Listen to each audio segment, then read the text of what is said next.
जय हिंद। अंकशास्त्र अर्थात अंग्रेजी में कहें तो न्यूमेरोलॉजी के अनुसार किसी व्यक्ति की जन्म तिथि अर्थात डेट ऑफ बर्थ में आने वाले अंकों में से कौन से अंक सबसे बेस्ट अर्थात सबसे अच्छे अंक माने जाते हैं, इस बारे में इस वीडियो में हम जानेंगे। जैसा कि आपको ज्ञात है, किसी भी व्यक्ति की जन्म तिथि की हम बात करें, यदि मान लो बहुत सारे व्यक्तियों की जन्म तिथियां होती है, उनमें न्यूनतम अंकों की संख्या 3 और अधिकतम अंकों की संख्या 8 हो सकती है। आइए इसको एक उदाहरण के माध्यम से समझते हैं। यदि किसी बच्चे की जन्मतिथि 1 जनवरी सन 2000 है तो उसे हम इस प्रकार लिखते हैं, ठीक है, 1 सन 2000।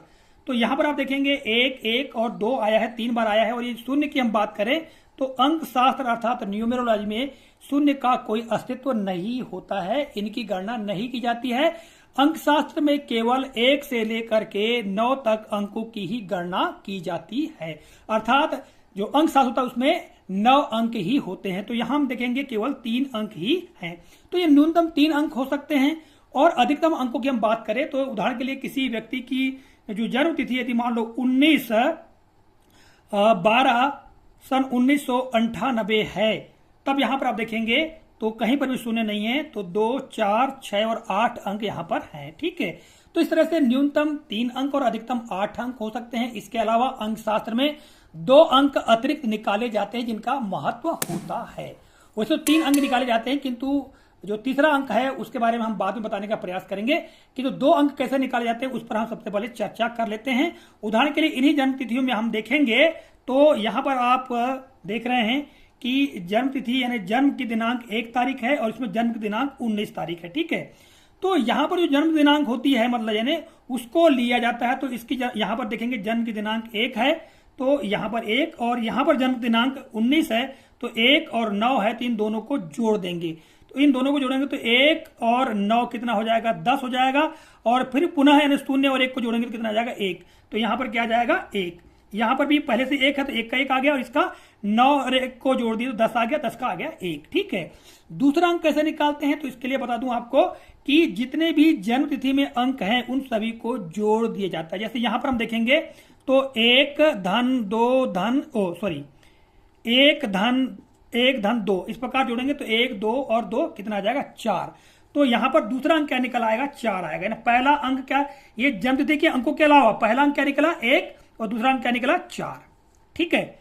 अब दूसरी जन्म तिथि में हम देखेंगे तो पहला अंक क्या निकला है, 1। अब दूसरा अंक निकालने के लिए हम क्या करेंगे, यहां पर हम इन सभी अंकों को जोड़ देंगे, अर्थात तिथि के अंक, महीने के अंक और वर्ष के सभी अंकों को जोड़ देंगे। तो 1 धन 9 धन 1 धन 2 धन 1 धन 9 धन 8 इस प्रकार जोड़ देंगे। तो चलिए जोड़ लेते हैं कि 1 और 9 कितना हो जाएगा, 10, 10 और 1 कितना हो जाएगा, 11, 11, 12, 13, 14, 14 और 9 23, 23 और 9 32, 32 और 8 40, ठीक है। यहां 40 आ गया।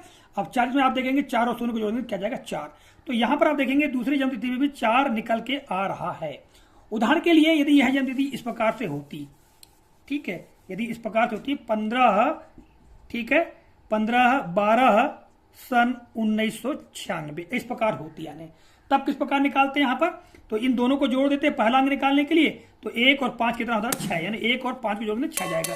यानी पहला अंक क्या निकाला जाता, 6, और दूसरा अंक क्या निकलता, 1 धन 5 धन ये वाला 1 धन 2 धन 1 धन 9 धन 9 धन 6 इस प्रकार सभी अंकों को जोड़ देते। तो 1 और 8, 1 और 5 6, 6 और 1 7, 7 और 2 9 और 1 10, 10 और 9 19, 19 और 9 28 और 28 और जो 6 है 34।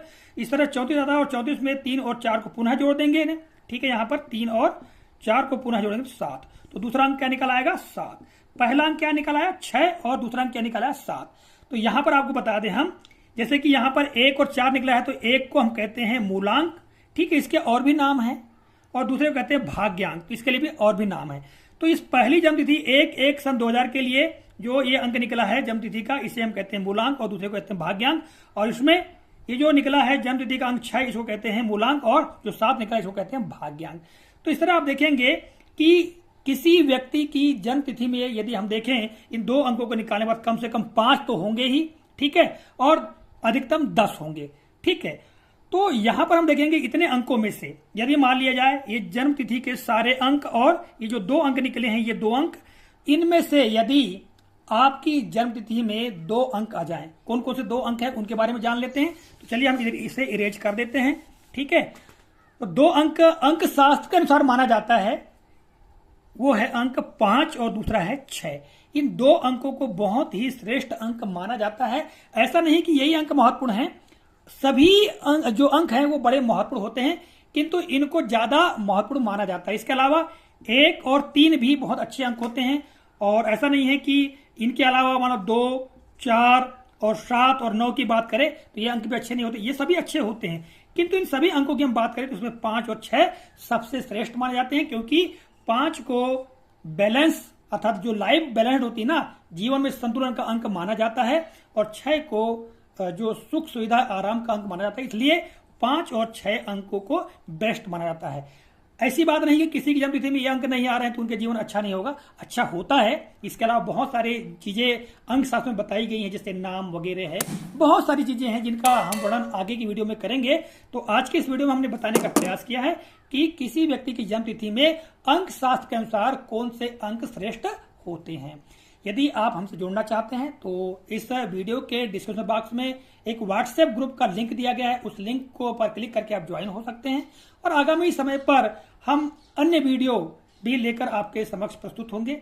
ठीक है, तो मिलेंगे अगले कालखंड में, तब तक के लिए जय हिंद।